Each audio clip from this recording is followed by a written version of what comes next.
అక్కడ ఏం జరగనుంది 10 నెలలుగా ముఖ్యమంత్రి గారు వాళ్ళని ఒప్పియలేకపోయారు, కనీసం వాళ్ళతో మాట్లాడలేదు. అలాంటి క్రమంలో వాళ్ళు గ్రామ సభ పెడితే కలెక్టర్ ఎవరు లేకుండా పంపించడం, వాళ్ళందరూ కలెక్టర్ అధికారులు గో బ్యాక్, మేము ఇవ్వము, ఇప్పటికి అనేక సార్లు చెప్పాము అని చెప్పిన తర్వాత కూడా ప్రభుత్వం వైఫల్యంతో సరి అయిన పోలీసు రక్షణ కానీ లేకపోతే అధికారులను మెప్పించడంలో కానీ అక్కడ ప్రజల్ని మెప్పించడంలో అధికారులు కానీ ముఖ్యమంత్రి గారు వైఫల్యం చెందిరు. అది రేవంత్ రెడ్డి గారికి చాలా సిగ్గు చేటు. మీకు సిగ్గు అనిపించట్లేదా అని నేను ప్రశ్నిస్తూ ఉన్నాను. ఇంతమంది గిరిజనులు, నిన్న మహిళలు వాళ్ళు ప్రెస్ క్లబ్కి వచ్చి మా పార్టీ ఆఫీస్కి వచ్చి మా నాయకుడిని మాకు సాయం చేయండి, మా భర్తలు, మా పిల్లలు, మా కొడుకులు, మనవాళ్ళు అందరూ జైల్లో ఉన్నారు, వాళ్ళని ఇడిపియండి అని చెప్పి మా దగ్గరికి వచ్చినప్పుడు వాళ్ళ బాధ అయితే వర్ణాతీతం. మహిళలను చూడకుండా అర్ధరాత్రి అపరాత్రి పోలీసులు కొంతమంది, ప్రైవేట్ వ్యక్తులు కూడా కొంతమంది తాగి వచ్చి మమ్మల్ని నానా బూతులు తిట్టారు, నానా చిత్రహింసలు పెట్టారు. మా కళ్ళ ముందే మా పిల్లల్ని కొట్టుకుంటా తీసుకుపోయిండ్రు అని అంటే నిజంగా వాళ్ళు బాధలో ఉన్నారు కాబట్టి ఆ విధంగా చెప్పిందని అనుకున్నాం. కానీ ఈరోజు జైల్లో వచ్చి అందరినీ చూసిన తర్వాత చాలా బాధ అనిపించింది, చాలా దుఃఖం అనిపించింది. వాళ్ళ చేతులు కాళ్ళని కూడా కమిలిపోయి ఉన్నాయి, దెబ్బలు తిని నడవలేని పరిస్థితిలో ఉన్నారు. ఇది చాలా దారుణం. రేవంత్ రెడ్డి గారు అధికారంలోకి రావడానికి రాష్ట్రంలో ఉండే పేదలను, గిరిజనులను పావులుగా వాడుకొని కేసీఆర్ గారు వచ్చిన తర్వాత చేసే సంక్షేమంతో పాటు అదనంగా అన్నీ ఇస్తామని, అందులో అసైన్డ్ భూములు పట్టాలు ఇస్తే అమ్ముకోవడానికి కూడా ఛాన్స్ ఇస్తామన్నారు.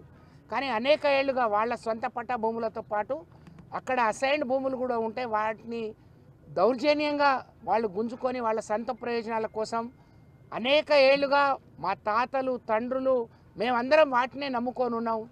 మరి దాన్ని మమ్మల్ని ఖాళీ చేసి వెళ్ళిపోమంటున్నారు. ఎకరమో అరెకరం అమ్ముకొని ఇల్లు కట్టుకున్నాం, ఇల్లుకేమిస్తామో చెప్పలేదు. కొంతమందిని ఊళ్ళలో పిలిచి ఎకరానికి 10 లక్షలు అన్నారు.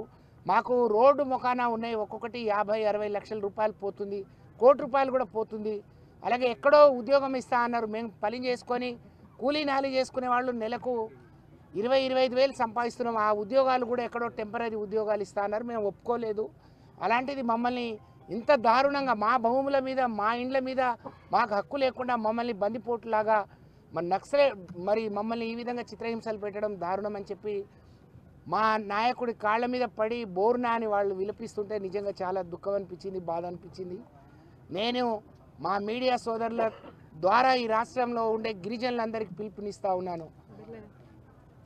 ఏ ग्वार भाई ने सेन है राम राम मत मैंने सेन विज्ञप्ति करी तुम्हार बेटी नहीं बहने नहीं उन्नाडे रेवंत रेड्डी मुख्यमंत्री व्यवासु काई बातें कीधो आज काई करो छे ग्वारे टाणुआ जमींदारी कजे पाप में उंदर बाप दादा कमाए जको उंदर याड़ी बाप कमाए जको वोनन नमन वोतीज बुकेड खारे जे जमीन खाली करोगे तो किदे कोनी गेन आज रात आन मार ताणुन बायुन सदा न देख जो उंदने कति कति को हाथ गालन धकले पी मेले असल पोलिस आधे लारे दूसरा आधे कोई लेडीज आई कोनी आई जो से बाहर हुई कैन वो काल रोरी तो हमें रास बाधा लागो आज उंदर घरे वाले उन्हें उंदर बेटी बेटा ने पोते उन देख तो अवड़ा कड़ा छुचा पर दी विनोद के अवड़ा कड़ा छुचार से हम सीख ना बड़ी सीख रहे गए एक सारा कति को सीख रो నేను ఎక్కడ నేను తప్పు చేయలేదు బయటికి పోయి వచ్చాను నేను ఐటీఐ చేస్తున్నాను మరి నన్ను దౌర్జన్యంగా పట్టుకొని మా భూములు కూడా ఉన్నాయని నిజంగా భూములు ఉండి వేరే పార్టీలో ఉంటే వాళ్ళని ముట్టుకోలేదు వాళ్ళని ఏమనలేదు